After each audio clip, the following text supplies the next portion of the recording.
Continuamos con este capítulo de generalidades de cálculo diferencial y pues ahora tendremos enseguida pues lo del valor absoluto de un número real que se denota así entre barras, entre barritas y x aquí es el número del cual se está obteniendo el valor absoluto, tal como se muestra aquí, miren.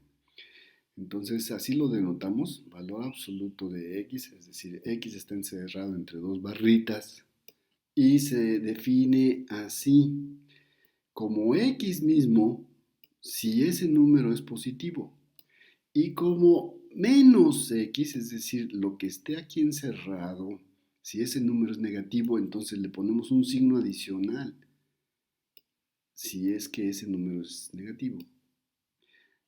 Esta es su gráfica y esto ilustra un poquito la situación que acabo de referir. Por ejemplo, el valor absoluto de 1, pues entonces es exactamente 1 nada más. Pero si tenemos el valor absoluto de menos 1 aquí, es decir, menos 1 encerrado entre barritas, eso nos dice que es 1 otra vez, porque entonces tendríamos menos 1 y eso nos da un 1 nuevamente. O sea, esta es la definición, así la definimos en forma precisa. Y en forma tal vez no precisa, podemos decir que el valor absoluto de un número siempre es el número positivo, quitándole el signo negativo en caso de que lo hubiera. Ok, entonces sus propiedades básicas son aquí, tenemos tres nada más enunciadas. Esta es la primera, siempre va, el valor absoluto de un número dado siempre va a ser mayor o igual que cero. Siempre es positivo o cero. En el caso de la igualdad, es decir, cuando es cero, se da esta solo y solo si x es igual a cero, justamente. Si x es igual a cero, entonces tendremos una igualdad. Esto es igual a cero. 2. El producto, el valor absoluto de un producto es el producto de los valores absolutos. Eso también es una propiedad importante. Y tendremos otra. El valor absoluto de la suma de dos números siempre será menor o igual que la suma de los valores absolutos. Esto se llama desigualdad del triángulo. O sea, no es una igualdad, es una desigualdad. Y se le llama del triángulo porque el triángulo tiene esa propiedad. En todo triángulo, tenemos aquí un dibujito representando un triángulo, en todo triángulo la longitud de un lado, en este caso siempre va a ser menor o igual que la suma de las longitudes de los dos restantes. Por eso se le llama desigualdad del triángulo. En este dibujo tenemos la misma situación, pero ilustrada con flechitas, es decir, o vectores, propiamente dicho, con vectores, es decir, este es el vector, una flecha que representa a uno de los lados. Le ponemos una flecha.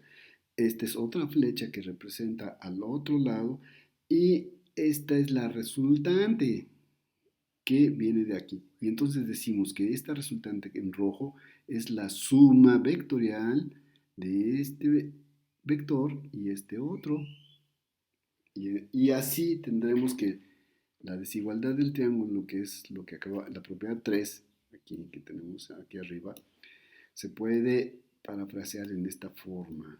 Entonces decimos el valor absoluto de la suma vectorial de x más y menor o igual que la magnitud de x más la magnitud de y. Es lo mismo que acabamos de decir antes, nada más que en un lenguaje un poquito diferente. Vamos a dar una demostración de esta desigualdad. Primeramente, pues ponemos aquí algunas cosas que suponemos que ya se deben saber, pero que las enunciamos con el fin de que la demostración quede contenida. Entonces, el valor absoluto de x siempre es igual a la raíz cuadrada de x cuadrada. Esto, es decir, x cuadrada.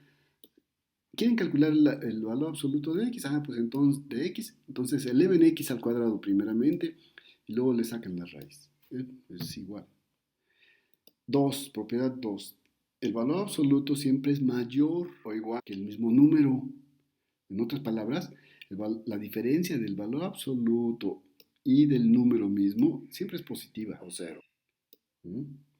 Y otra que es una propiedad que se muestra en la secundaria o en cursos elementales, que es este producto notable. X cuadrada más y cuadrada menos 2 más 2xy es igual a este cuadrado. X más y al cuadrado. Es algo ya bastante bien conocido. Bueno, entonces empezamos. Aquí la tenemos. El valor absoluto, el cuadrado de la suma de los valores absolutos de x y y, aquí, pues lo desarrollamos. Este es un binomio al cuadrado que es x cuadrada más y cuadrada más 2, etcétera, etcétera, etcétera. Y pues lo ponemos así, miren, este valor absoluto es x cuadrada nada más. Este otro valor absoluto al cuadrado es y cuadrada nada más. Y usando una propiedad que ya vimos, entonces este producto es el valor absoluto de el producto. 2 por esto. Bien, ahora usando la propiedad C que tenemos aquí, esta suma de cuadrados se escribe así, hasta aquí. Y pues hay que sumarle el resto, ¿no? Que tendríamos para la igualdad, para que esto no se altere. Bien, entonces ahora continuamos, factorizamos estos dos términos en esta forma. Uh-huh. Y eso nos dice lo siguiente. Entonces tenemos esta cantidad que es cuadrada, que proviene de acá. Uh-huh. Tenemos x más y al cuadrado, y eso es, por ser cuadrado, es positivo, o cero. Más dos veces algo que también es positivo, o cero. Porque ya lo mostramos, esa es una propiedad que tenemos aquí. Entonces el valor absoluto de algo menos ese algo siempre es mayor o igual que cero. Es positivo o cero. Entonces esta cosa es positiva o cero. Bien, por lo tanto, tenemos que un número positivo, a este número positivo se le suma otra cantidad positiva o cero, y pues eso hace que todo ese número sea mayor que el número original al que se le sumó la cantidad positiva. Es decir, es mayor o igual que este pedacito, nada más. Y ya está, ya demostramos todo. Solamente tenemos que usar el hecho de que la raíz cuadrada de un número positivo siempre será mayor que la raíz cuadrada. Es decir, tenemos una función que es creciente. Entonces la raíz cuadrada del número que es mayor que otro será mayor que la raíz del número del último número, ¿no?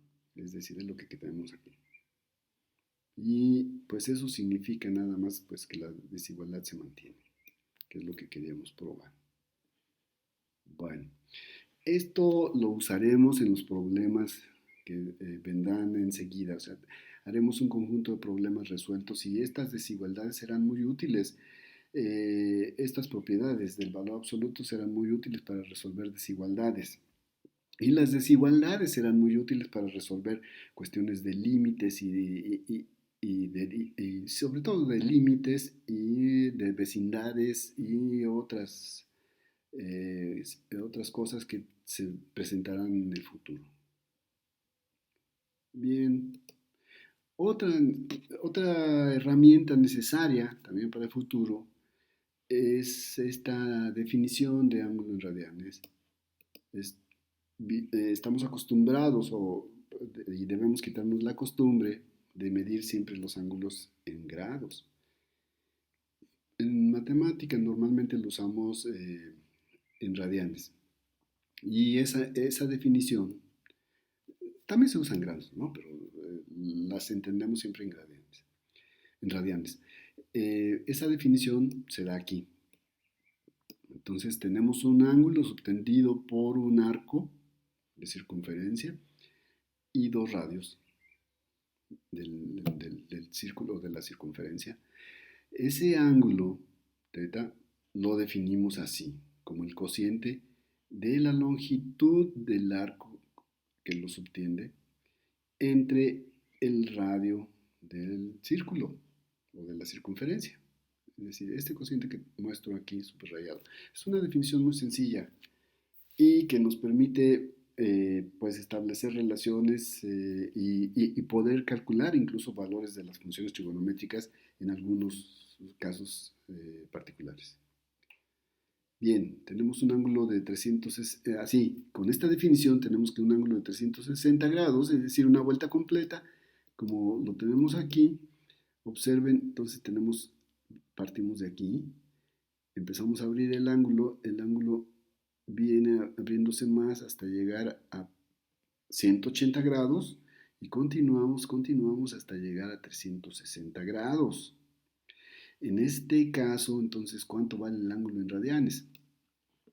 Pues no es difícil. Tenemos entonces que aquí hay que poner en su definición, pues ¿cuánto tenemos la longitud de la circunferencia? Pues sabemos que vale la longitud 2 pi por el radio. Así que ponemos aquí en este lugar subrayado la longitud de la circunferencia, en este caso total, ¿verdad? 2 pi el radio. 2 pi veces r. Entre r nos queda 2 pi, de manera que ese ángulo es 2 pi radianes. Y es lo que decimos aquí. 360 grados equivale a un ángulo de 2 pi radianes. Bueno, vamos a ver ahora uno de 180. Entonces tenemos aquí, partimos de acá, empezamos a abrir el ángulo, empezamos a abrirlo hasta llegar a 180 grados. Bueno, ¿qué quedó? Pues que 180 grados, es decir, esta es la mitad del recorrido total que acabamos de hacer hace ratito. Entonces quiere decir que esto es 2 pi radianes entre 2. Y eso nos queda que la longitud del semicírculo, o sea, de la semicircunferencia, mejor dicho, es pi nada más por r. Entre r nos queda pi. Y por lo tanto, pues mostramos que entonces un ángulo de 180 grados equivale a un ángulo de pi radianes. Y así sucesivamente. Podemos mostrar que un ángulo de 90 grados equivale a un ángulo de pi sobre 2 radianes. ¿Mm? Y eso sería esta situación. Oh, perdón. Sería esta situación. Tenemos aquí el 0 y empezamos a abrir el ángulo hasta llegar a los 90 grados, que es esta situación. Y por lo tanto tendremos que dividir toda la longitud de la circunferencia, que es 2 pi radianes, entre, 2 pi unidades, entre 4, y eso nos da pi medios radianes, de acuerdo a nuestra definición. Bien, ahora, bueno, aquí tenemos, ¿a cuánto equivale un radián? Bueno, pues entonces tendríamos que poner aquí la situación siguiente, es decir, como arco debemos tener la longitud que equivalga al radio. En este caso es 1, ¿verdad? Lo que estamos dibujando aquí en esta figurita. Tenemos un radio de magnitud 1, entonces debemos tenerlo subtendido también aquí como arco. Y eso nos da un ángulo de un radián, y eso equivale a 360 grados entre 2 pi, que es 57.3 grados.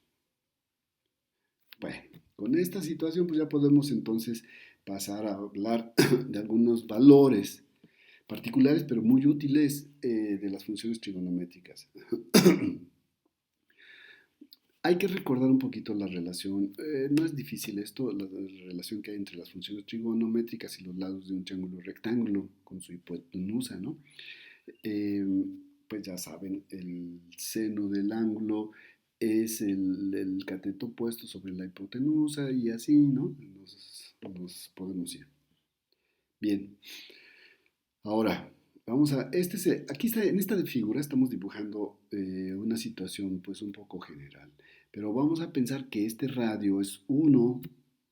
Bueno, aquí tenemos primeramente el caso general, ¿no? Y decimos que esta línea azul que tenemos aquí, esta línea azul es la proyección de la línea verde sobre el eje vertical. Y proyección quiere decir eso. Supongan que tienen una lámpara que hace pegar la luz y que esto es una tablita. y acá tenemos el suelo, el piso. De manera que la lámpara proyecta la luz sobre la tabla y pues proyecta la sombra. Proyección, por eso hablamos de la proyección de esta longitud sobre este eje. Y eso significa nada más la parte azul. Esa parte azul, por la relación de las funciones trigonométricas que acabamos de decir, resulta ser igual a x y x es igual a r por el coseno de este ángulo. Así definimos el coseno del ángulo teta, justamente. Esta magnitud entre esta otra, por lo tanto, x es igual a r coseno de teta. Y lo mismo sucede para la línea roja, que es la proyección de la línea verde sobre sobre la vertical. Es decir, aquí tenemos la proyección sobre la línea roja, ¿verdad?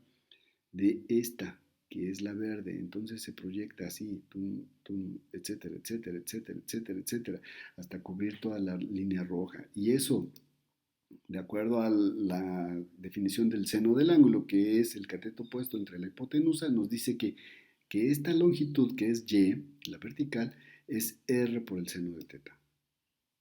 Bien, bien, bien, bien. Y la tangente y la cotangente y las demás se pueden obtener a partir de estas dos. No nos vamos a meter más en esto. Simplemente esperemos que se entienda lo que acabamos de decir para las proyecciones X y Y. Y con eso es suficiente porque lo demás es simplemente hacer divisiones o recíprocos. Bien. Si R es 1, pues entonces tenemos un 1 aquí. Y eso nos dice que Y es nada más el seno de teta. Y lo mismo acá. X es nada más el coseno de teta. Entonces vamos a hacer el círculo unitario y eso quiere decir que R sea 1. Miren, aquí tenemos lo que acabo de decir. X es nada más el coseno y Y nada más es el seno. Cuando R es 1. Vamos a mantenerlo así. Vamos a tener con esa idea ahorita, por lo pronto. Bueno, entonces, ahora sí vamos a tomar la proyección. Vamos a tomar la proyección. ¿Qué pasa si este lado está en esta situación? La proyección sobre el eje horizontal es total, es decir, es toda la línea verde, es decir, es 1. ¿Ok? Entonces, eso quiere decir que el coseno de 0 es 1, de 0 radianes, ¿eh? Es 1, mientras, porque es la proyección sobre el eje horizontal, mientras que la proyección sobre el eje vertical es 0, no hay proyección. Observen, cuando tenemos esta situación no hay proyección, es 0. Bien, entonces ya tenemos cuánto vale el coseno de 0 y cuánto vale el seno de 0. Ahora, ¿qué pasa si el ángulo vale, por ejemplo, 2pi radianes? Recuerden, entonces quiere decir que el ángulo viene así, abriendo, abriendo, abriendo hasta llegar otra vez a esta circunstancia. Pues es la misma que tendríamos antes. De manera que en esta circunstancia, el coseno de 2pi es igual, otra vez, igual a 1. El seno de 2pi es igual a 0. Bueno, también podemos obtener muchas otras expresiones. Permítanme, vamos a... eh, aquí está. Tenemos, por ejemplo, seno de pi. Entonces, estamos aquí y esta cosa ya se movió. Permítanme tratar de arreglarlo. Y bien, a ver, ahora sí. Bueno, aquí lo tenemos aproximadamente. Entonces, seno de pi es la proyección sobre el eje vertical. Es decir, no tenemos proyección, es 0. Y el coseno de pi es la proyección sobre el eje horizontal. No es 1, sino es menos 1. ¿Qué es lo que tenemos aquí? Coseno de pi es menos 1, seno de pi es 0. Y de esa misma manera podemos ir obteniendo de forma muy sencilla algunos valores de, de las funciones trigonométricas, ¿no? Por ejemplo, coseno de pi sobre 4, podemos mostrar que es 1 sobre raíz de 2, usando el teorema de Pitágoras para el triángulo rectángulo que se forma. Y pues esto sería un buen ejercicio que lo hicieran ustedes. Lo mismo coseno de pi sobre 2, son relaciones muy sencillas en base a este aparatito que tenemos aquí de proyección. Bueno, esto, con esto en mano ya podremos hacer muchas cosas más adelante. Pero nos hace falta entonces todavía terminar esta parte de introducción. Y para terminarla, pues nos hace falta, aunque no los vamos a usar eh, en forma como vamos a usar los números reales, sí es importante simplemente por completez hablar de ellos. Y por lo tanto lo ponemos aquí que es una continuación de los conjuntos numéricos que hemos visto anteriormente, de los números complejos, incluso los anunciamos, dijimos que los íbamos a ver, y que se denotan ahora por C, una C gordita. Y ya individualmente a un número se le denota por Z. Esa es una notación estándar, es como un Z, así como X, Y, se representan a números reales con esa notación. Acá Z es empleada para un número complejo. Cuando se habla de números complejos, porque a veces también Z se usa para números reales, pero en análisis complejo es muy común esta notación, Z.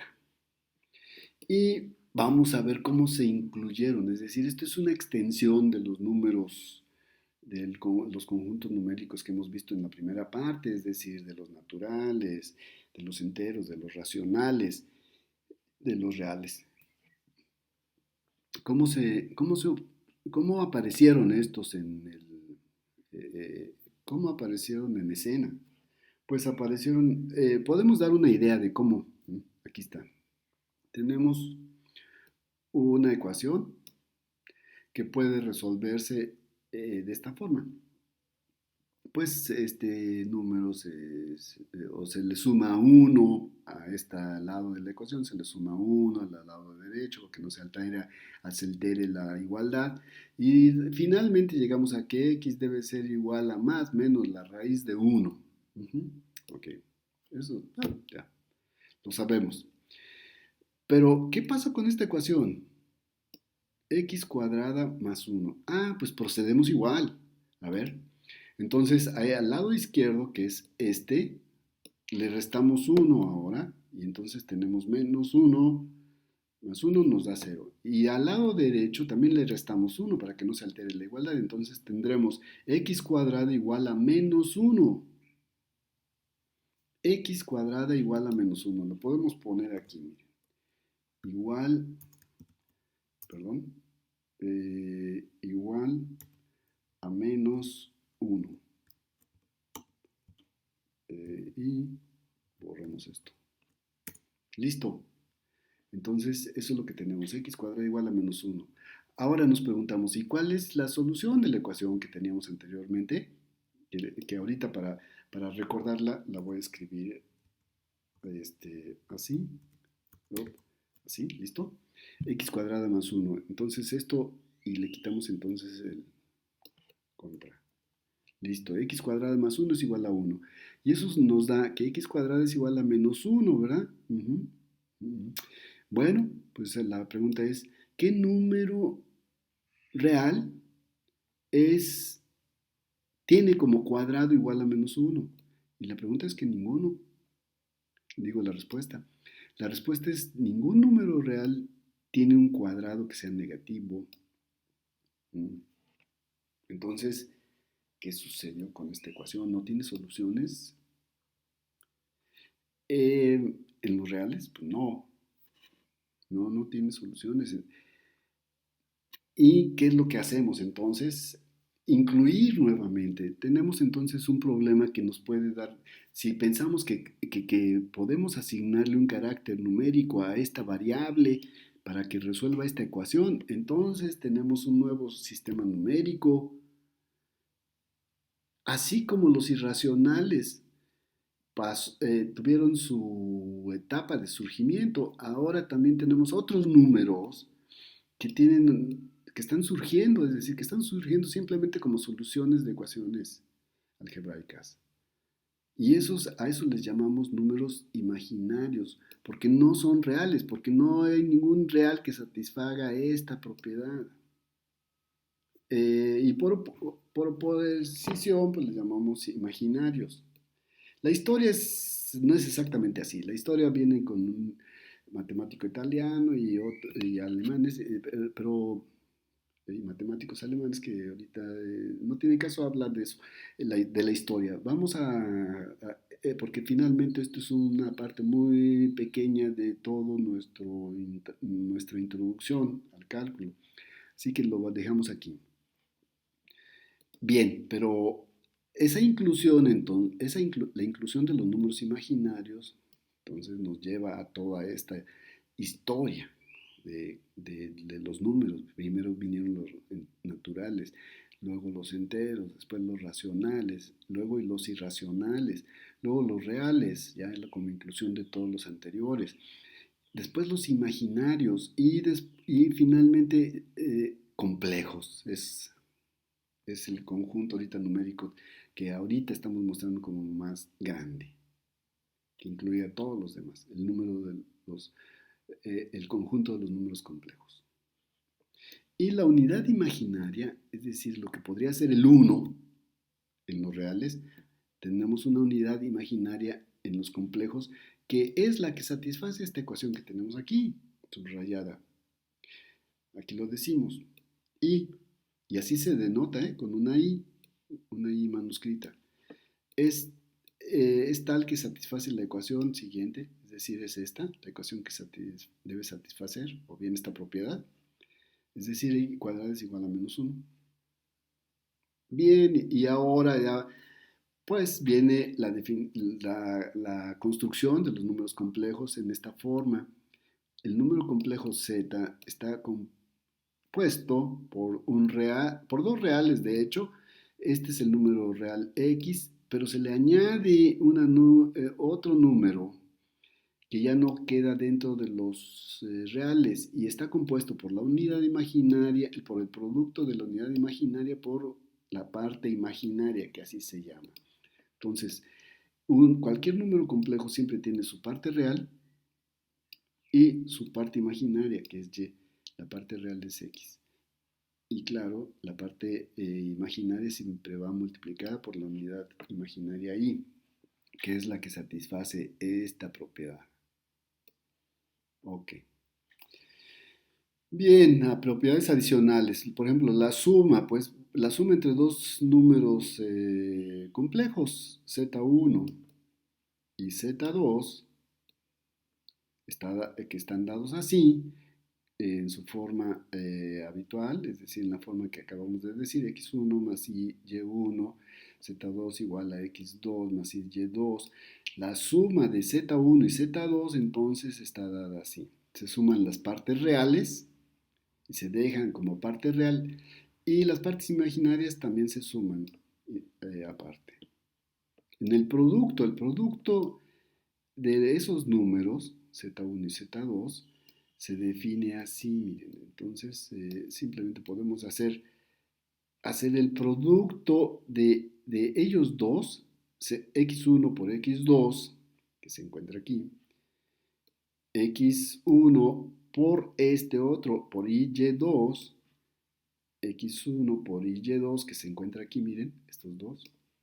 Después, y1 por x2, y1 que se encuentra aquí, esta parte, y y1, aquí está el y1 por x2, aquí está, y finalmente y1 por y2, y eso nos da y cuadrada por y1 por y2, pero y cuadrada satisface esto, que es menos 1, por lo tanto, entonces ese aparece aquí, ese productito aparece aquí, y de esa manera definimos el producto. Y la división, pues se define a través de la misma definición de producto.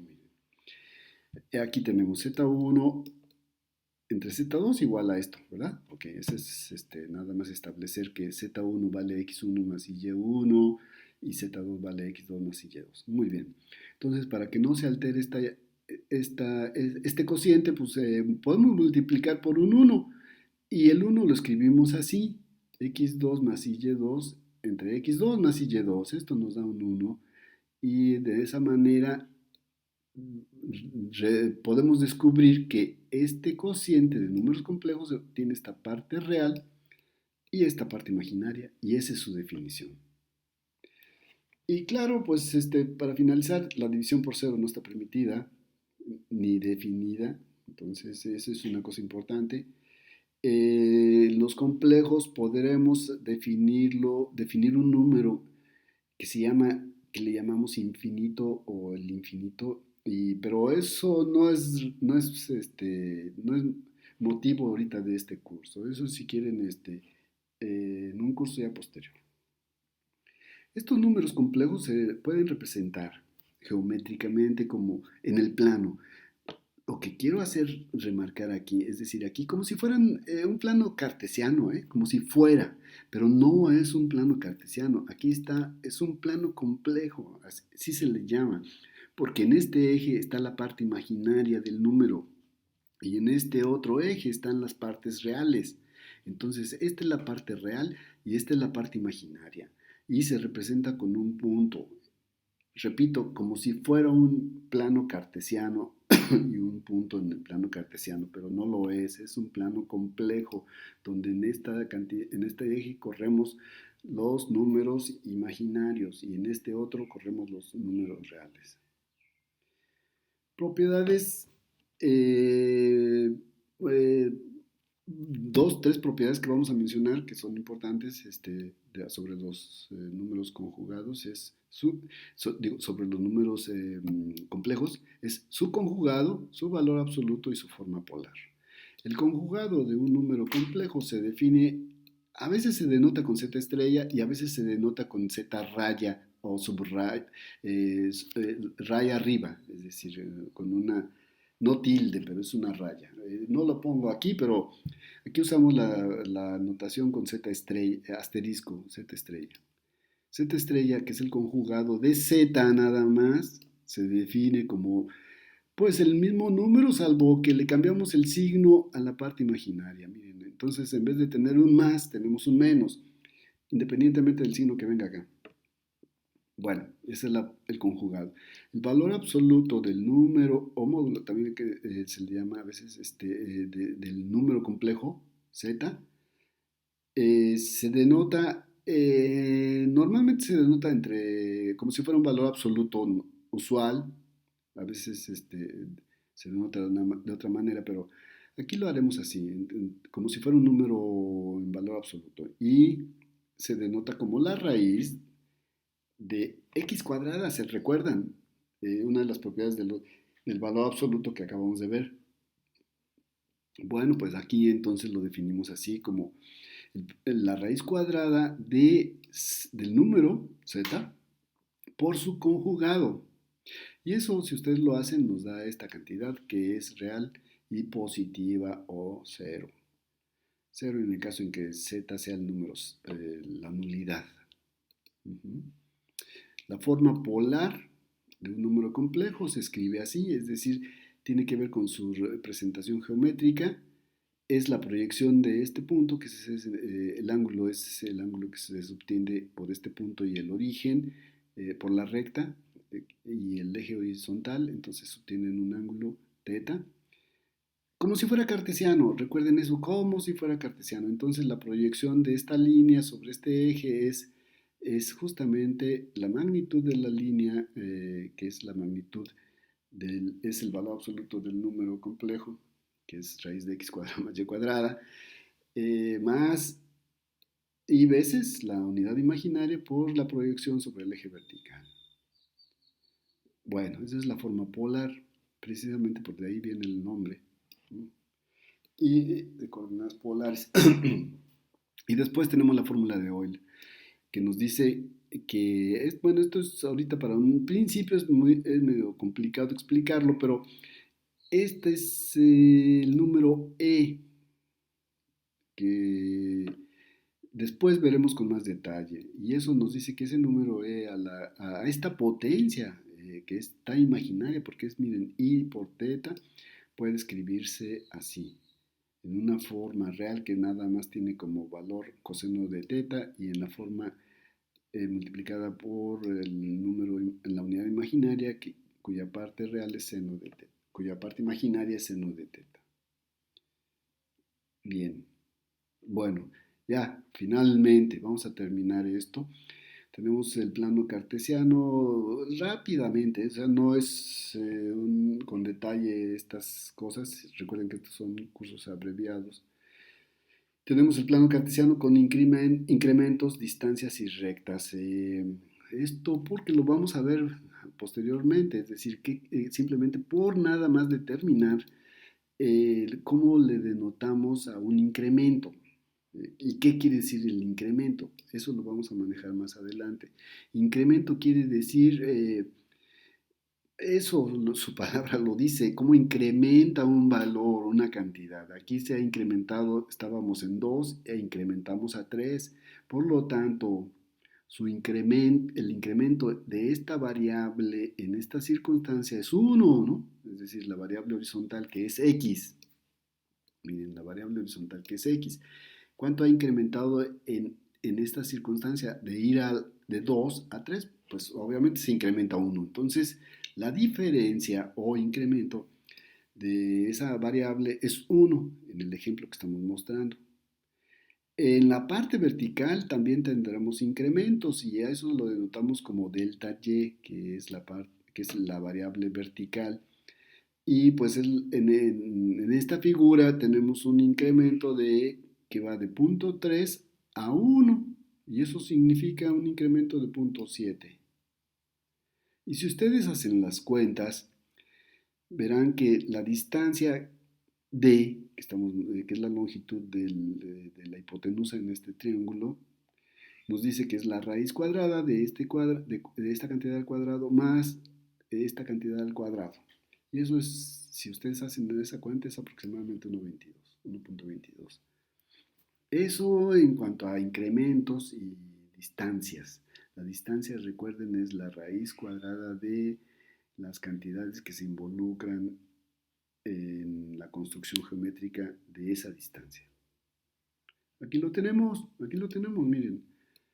El incremento siempre se define así, como una cantidad posterior a una anterior, sea en tiempo o en posición. Lo mismo para la otra variable. Una posterior, aquí en la variable vertical, y una anterior. ¿Sí? Entonces es la definición de los incrementos y se denotan con la letra griega delta minúscula. Bien, la distancia, como les decía yo hace ratito, pues se define así la raíz cuadrada de la suma de los cuadrados correspondientes que haya en la construcción geométrica de la figura correspondiente. Puede ser una recta en el espacio tridimensional o puede ser una recta o un segmento de recta aquí en el plano. Vamos a trabajar normalmente más en el plano. Y eso pues es ya escrito en más detalle, es delta x al cuadrado, que por lo anterior es x cuadrado menos x1 justamente al cuadrado y etcétera, su parte correspondiente en el eje vertical. Este segmento de rectita D, que estamos aquí describiendo por la letra D, y lo mismo, el delta Y, lo mismo, delta X, son segmentos de rectas. Y toda recta puede escribirse así, miren, como esta es su forma general de descripción como una función en términos de una variable, que aquí denotamos por X. Esta cantidad, M, es un parámetro, B es otro parámetro, y pues son parámetros que definen, cuando se les da, ya cuando se especifica qué valores deben tomar estos parámetros, se especifica también qué recta se está tratando.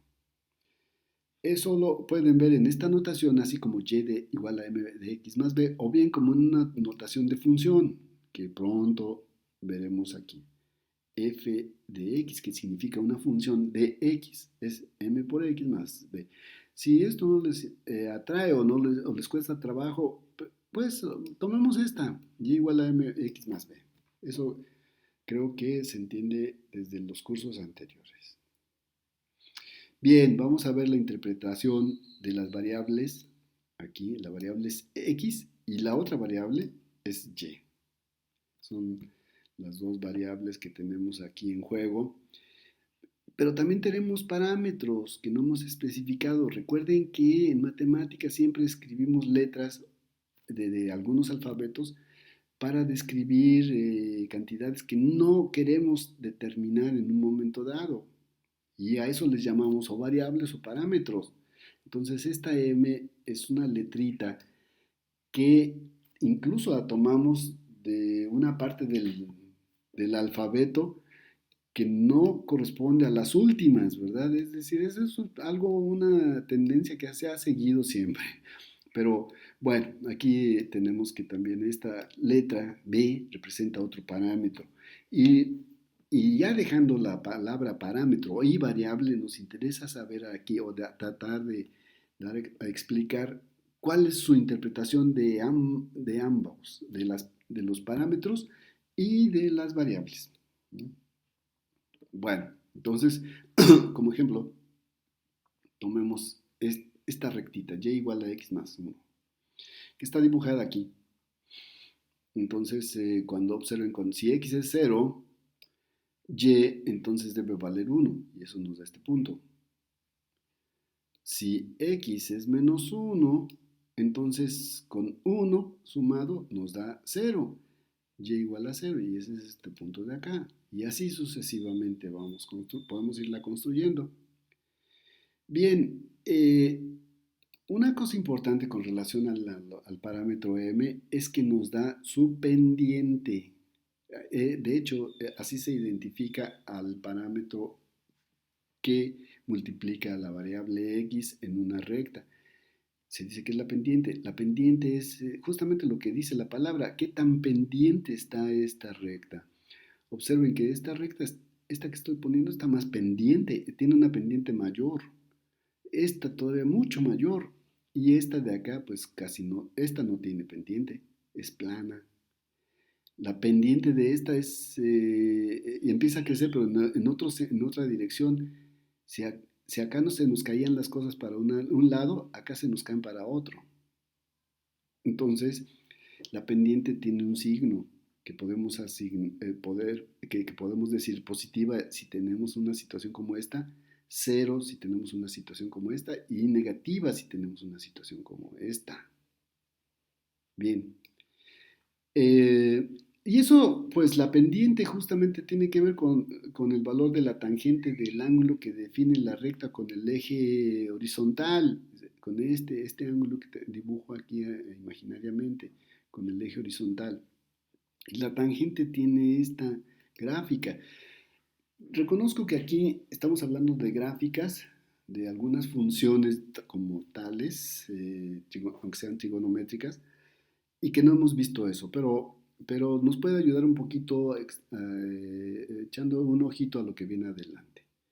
Fíjense bien que la tangente empieza a aumentar, estamos dibujando aquí entre la funcioncita tangente de teta entre 0 y 2pi.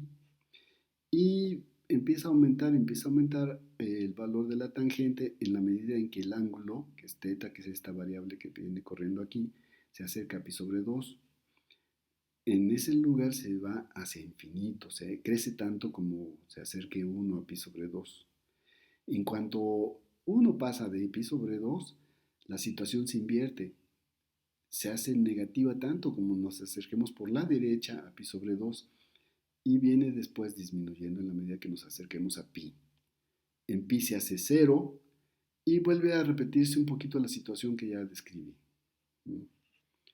Eso significa aquí esto, la tangente, imaginen, ahorita descríbanla como m. M es la tangente del ángulo eh, que forma la recta que queremos determinar con el eje x, con el eje horizontal. Así que, pues, otra vez, entonces empiecen, por ejemplo, de 0 y empiecen a crecer, empiecen a crecer, empiecen a crecer. El ángulo va creciendo, el ángulo va creciendo, se está acercando a pi sobre 2, que es este, y en pi sobre 2 la pendiente se vuelve infinita, como decimos aquí. Bien, y seguimos creciendo, nomás que la grafiquita ya no nos permite verlo. Pero venimos de por acá y nos acercamos nuevamente con una pendiente que viene a ser negativa al valor de pi y después vuelve a ser positiva. En fin, esa es la situación. Ok. Entonces se ve más claramente en esta otra forma, miren. A ver, aquí vamos a hacer vamos a cambiar, tenemos esta gráfica y esta función en particular, de esta función en particular, mx más 1. Entonces vamos a cambiar paulatinamente al valor de m y vamos a hacer ver cómo se forman las gráficas con valores diferentes de m. Observen esto, tenemos aquí que cuando esta es la gráfica para diferentes valores de m crece, va de valores negativos a valores positivos o de valores positivos a valores negativos, como quieran verlo. Pero pasa por cero, viene creciendo, se hace infinito, luego pasa otra vez a valores negativos, etcétera, y bueno, vuelve a pasar a valores positivos, aquí pasa a valores positivos y así sucesivamente. Y finalmente, vamos a ver ahora cómo cambia el parámetro, el otro parámetro, ya no este, sino ahora le ponemos un 1 aquí en vez de m cualquiera, pero cambiamos este valor que teníamos aquí como 1, lo cambiamos a un valor b arbitrario. Y pues observen lo que sucede. Empieza, esto es para valores de b que van bajando hasta llegar a 0. Aquí pasa por 0 justamente, y luego sigue bajando, sigue bajando. Entonces, este es el intercepto justamente, es la parte donde va tocando al eje vertical, este punto, este punto, este punto. Entonces, esta animación se está haciendo desde que vale 1 hasta que vale menos 1 y se vuelve a repetir. Lo único que hace es cambiar la posición relativa del origen, ¿verdad? Es decir, es lo único que se está haciendo. La recta no se está moviendo, digo, se está moviendo, pero con relación al origen, nada más, no cambia su pendiente. En la situación anterior sí cambia la pendiente, pero no cambia el intercepto. Entonces, observen esto. No cambia, siempre se gira alrededor del 1. Siempre. O sea, este punto no cambia el 1, cambia la pendiente de valores positivos a valores negativos. Eso es todo. Y acá, acá la pendiente no cambia, pero sí cambia el valor del intercepto. Bueno, muy bien. Bueno, vamos a ver una pregunta que ha quedado pendiente. Un tema. ¿Por qué decimos que el parámetro m está relacionado con tangente de teta? Pues así resulta ser, ya que la tangente de este ángulo que está subtendido por este pedazo vertical y este pedazo horizontal y la hipotenusa es justamente el cateto opuesto entre el cateto adyacente al ángulo. Eso quiere decir que la tangente de teta es delta y entre delta x. Y tomando en cuenta que son incrementos, entonces es y2 menos y1 entre x2 menos x1. Bien, pero por otra parte, recordemos, bueno, aquí los tenemos, delta x como incrementos y delta y también, pero recordemos que la recta está dada por esta expresión, esta función, de manera que si ponemos un x1 aquí nos va a dar un valor y1, si ponemos un x2 acá nos va a dar un valor y2. Por lo tanto, esta diferencia de y2 menos y1 es esta parte menos esta otra. Y eso quiere decir que pues tenemos eh, el valor de m multiplicado por el incremento en el eje horizontal. Por lo tanto, el valor del parámetro m está dado por este cociente y eso es justamente la tangente de teta. Bien.